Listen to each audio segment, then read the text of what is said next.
some sense of it all, but I can see it makes no sense at all. Is it cool to go to sleep on the floor? 'Cause I don't think that I can take anymore. Clowns to the left of me, jokers to the right. Here I am, stuck in the middle with you. Good morning, everyone. Lots going on as usual. Today is, what day is it? Thursday, January 8th, 2026. And there's a whole bunch of crazy stuff going on. U.S. withdraws from 66 United Nations programs. 66. Anybody catch the symbology around that number? I find it interesting. Is it sending a message or is it signaling allegiance? Who knows? Trump taking steps to ban large corporations from buying homes in the United States. And a bunch of people in England are saying, hey, what about us? A bunch of people in Canada are saying, so Canada's planning on allowing people from foreign countries to buy Canadian homes, but Trump's moving to prevent people from foreign countries and big investors to buy American homes.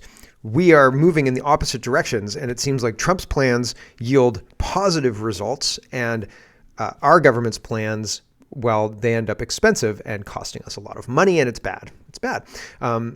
What else? Food pyramid. Flip it on its head. I've got a South Park clip for you later in the show, and Secretary Kennedy's in the South Park clip too, I think he is, or maybe somebody's memed it all together, who knows, but they've done what the South Park clip demanded, and so have some butter with your steak.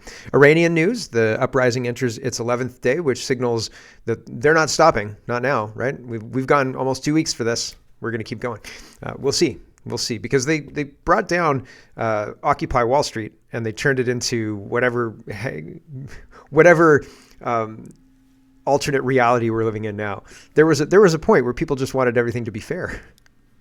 EU farmers are trying to get Macron gone, and so that's interesting timing. Everything seems to be kicking off, and like I said, I think it's going to be drip, drip, flood. We're going to see. We're going to see some stuff in 2026, I think, really, honestly. Shot in Minnesota. There was a woman. She ran into an ICE agent. The ICE agent shot her in self-defense. That's the story that everybody's saying. And the story being spun by the Antifa type people is that she was murdered by the ICE agents for daring to drive into one of them or something like that. I'm not sure.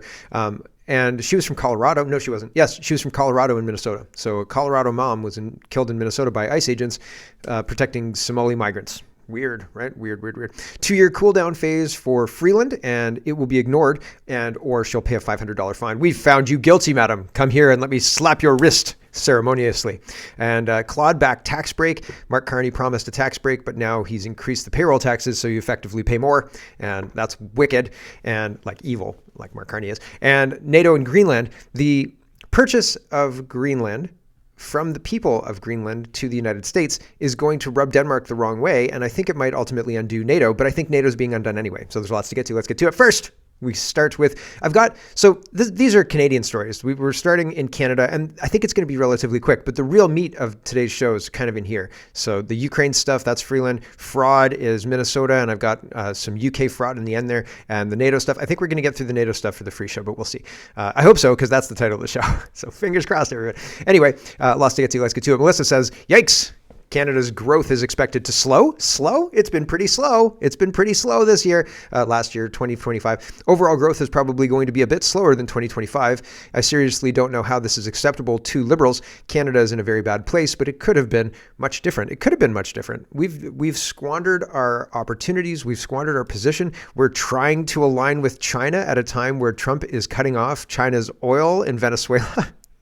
We are making the wrong moves over and over again. And it's funny because, like, when you watch a television show, you're watching Survivor, you're watching something else, and it's all made up. But you can tell when somebody's making the wrong moves. You're like, oh, you're going to get voted out. You're done, buddy. You're done. You've made all the wrong moves. You're done. And so hopefully our elections will be restored in time to vote out the people who are trying to do Canada harm.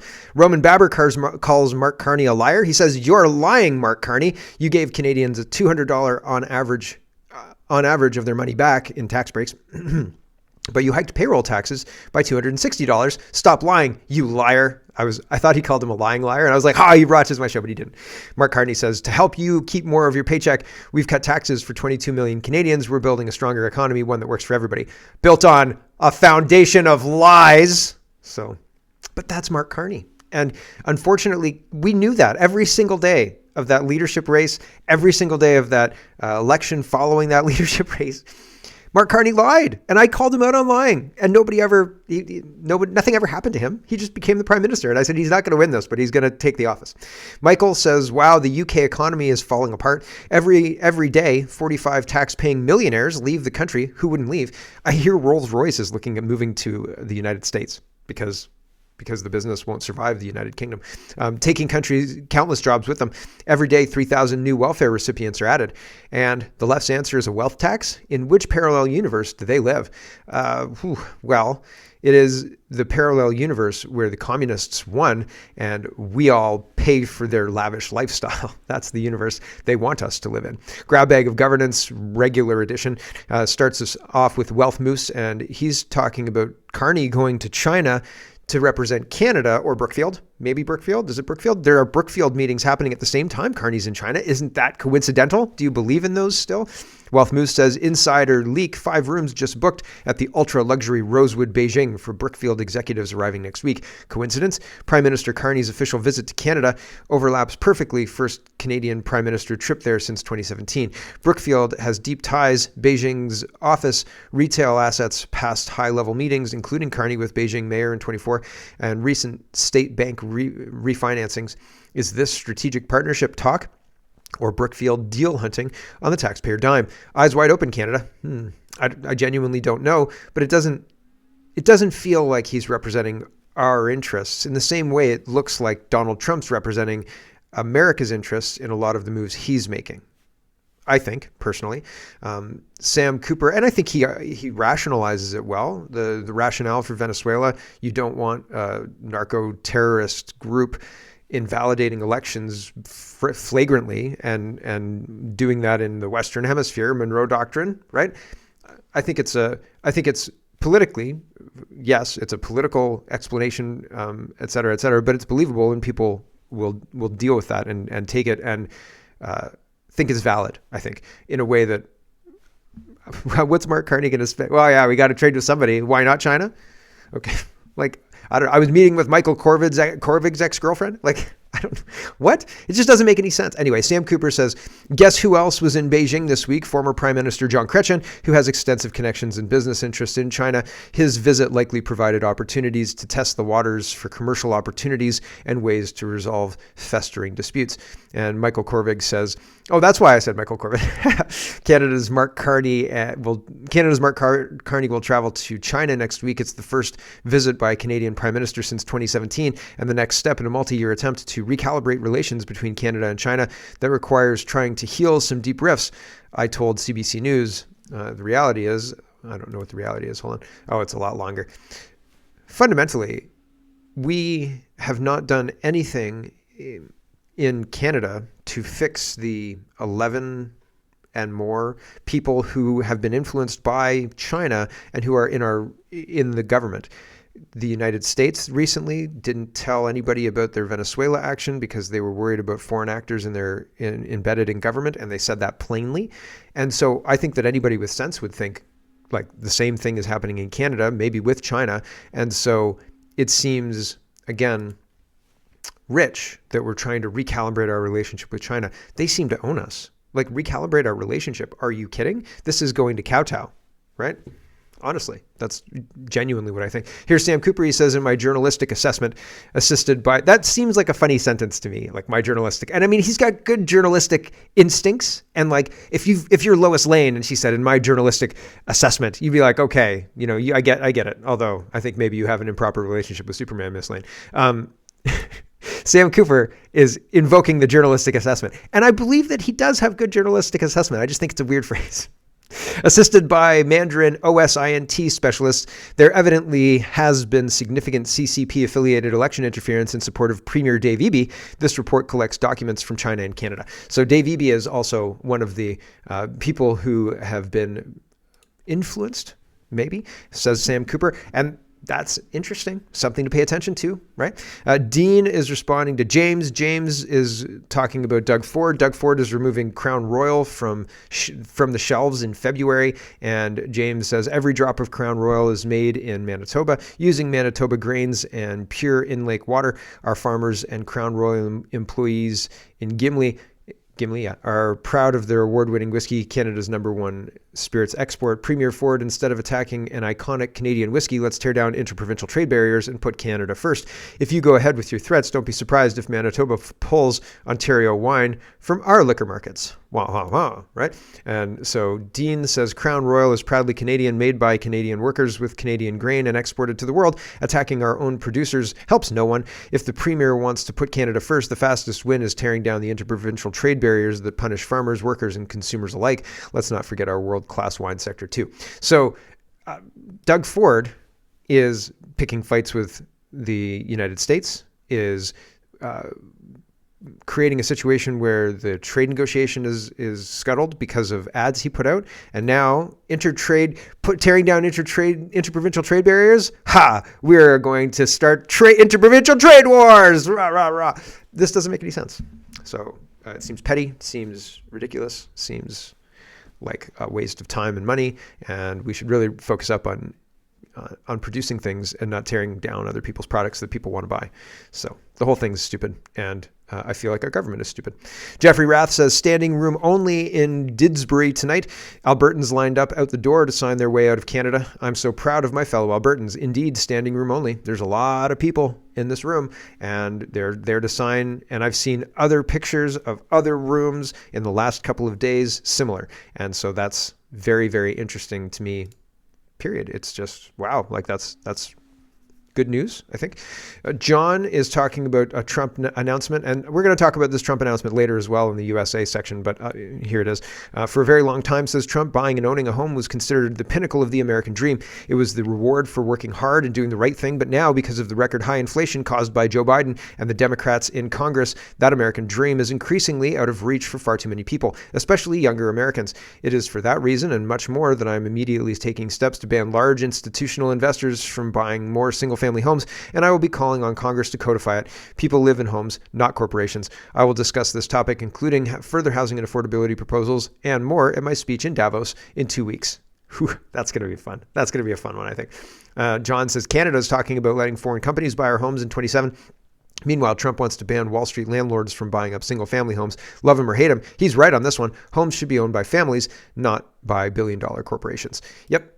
That's true. Maxime Bernier is responding to the news. Marxist migrant groups are facing expired visas, call for a revolution in Canada. Bernier says, when your visa expires, you must be deported. Yeah, that would be good. That would be good news. Brett Wilson is responding to Mike Jameson. Mike Jameson is talking about how the water main break in Calgary, it's a water main, it's a big pipe. It broke in 2004 as well. You know what they did to fix it? They papered over it and hoped it wouldn't bother anybody anymore. And they didn't do a damn thing else. They spent some money on some rainbow crosswalks, and Gondik and Nenshi did some bullshit, but they didn't fix the infrastructure that they were supposed to fix. There should be some kind of comeuppance for this. They knew since 2004, and nobody's done anything meaningful since then to fix it. And then it fails catastrophically in 2024, at the end of 2024, at the beginning of 2025. End of 2025, beginning of 2026. And there was an issue in 2024. Sorry, I was reading this as I was speaking in the third paragraph. I'm pointing with my finger. Ridiculous. Like you're in the room with me. Look, right there, everybody. To 2020. I can't highlight it with my mouse, but here, yes, I can. Here it is right there. But it broke in 24 as well, and they papered over it then as well. So this is a catastrophic failure of leadership over and over again, and nobody's going to be held accountable because we don't do that in Canada, apparently. Sorry. Oh, yeah, you wasted taxpayer dollars and kickbacks and hired your family, and as a consequence, people are on boil water advisories and can't shower, and nobody gets a consequence at all. Great. Enjoy your Porsche. Like, wild.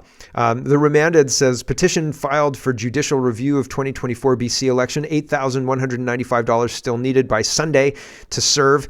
X restored my boostability. So he's advertising, but original post is 3 days old now. We keep going. So they're very close. They're very close. $8,000 for a $30,000 raise to get this, like a $30,000 fundraising push to get this done.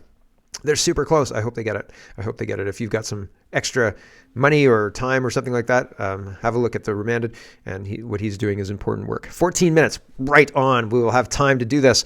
I wanted to talk about NATO and what's going on with NATO and how I think NATO's cracking. Fundamentally, the United States backstops NATO.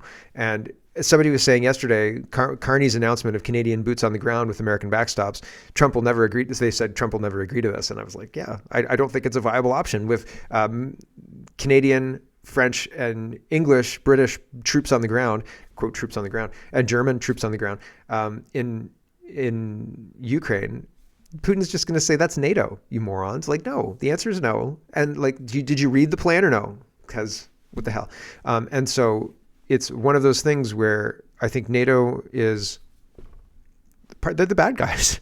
The G7 are the bad guys. Like they're not a trustworthy bunch of people. These are a group of people who've been placed. They're puppets. They're doing what they're told, and what they're told is flood your country with migrants and go kill off your men in a Ukrainian trench. That's what they're being told. And you know what? I reject that. I'm not doing that. I'm not gonna go die in a Ukrainian trench. I'm not gonna let my brothers, sisters, aunts, uncles, cousins, and countrymen go and die in a Ukraine trench. It's not gonna effing well happen. And they can stop flooding our country with migrants as well. We need to stop this stuff. Like, no, it doesn't make any sense. So this is what's going on with NATO. And I think the catalyst for maybe what's going to push things into a NATO doesn't exist kind of standoff is Greenland. And why do I think that? I'll explain right now. Pascal says, rumors say that Trump would offer $1 million US dollars per inhabitant in Greenland, and a substantial $10 billion US dollar for their national fund. How many Canadians would accept that deal? That's cheap.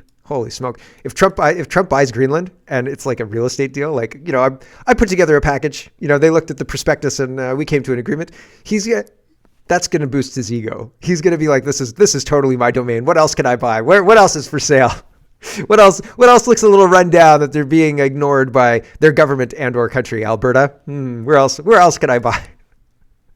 It's one of those things. When opportunity comes knocking, if you don't recognize it and you stay watching The Price is Right on the couch and you're like, they'll go away, right?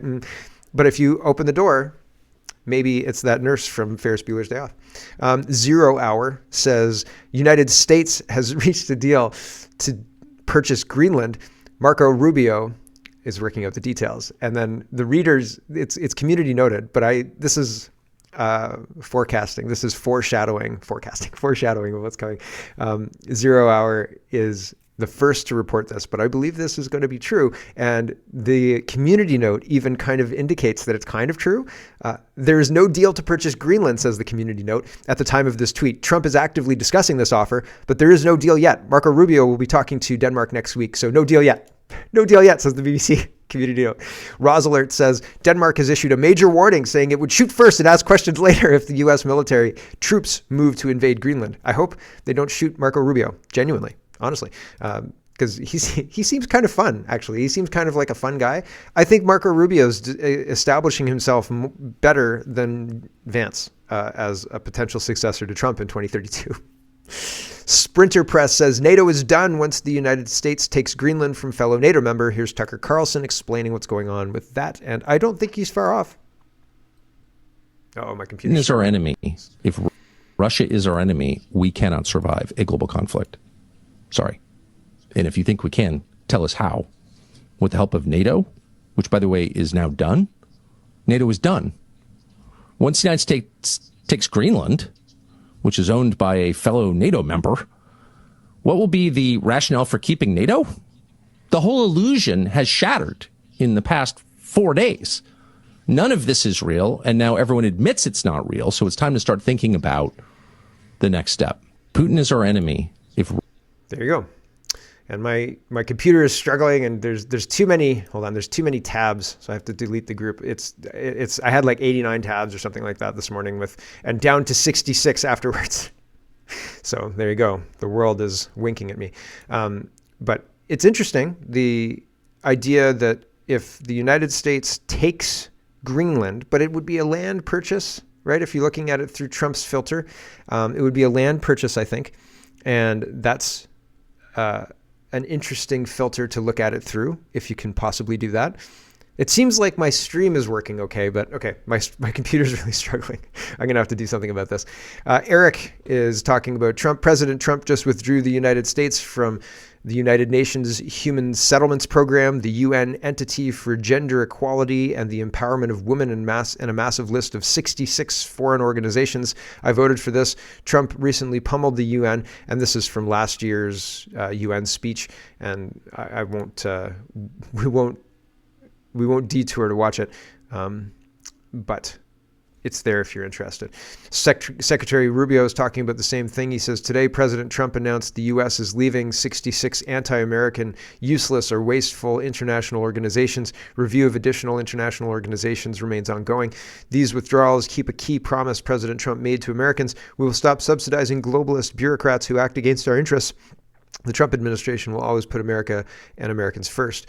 So we should, in Canada, be listening to this, be paying attention to this, and make sure that we are not in a situation where we're funding this nonsense too, I think, right? Like, it would be irresponsible of us to continue funding that kind of stuff if we know about it, don't you think?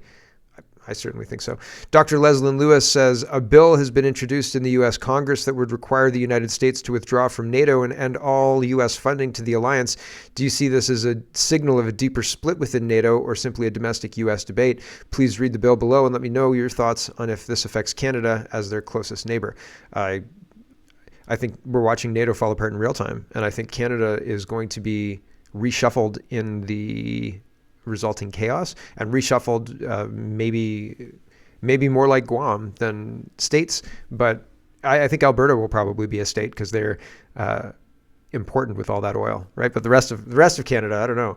Eastern Canada may benefit a lot because of Trump's purchase of Greenland, and I expect Trump to strengthen the international waters and domestic waters and all that other stuff, especially with what China's doing in the Philippines with their fishing fleets and things like that. I think Trump will want to counter any potential for that kind of stuff. And he doesn't want Russian or Chinese ships around Greenland. And so all of that's playing into how does this change things going forward, right? It's very interesting.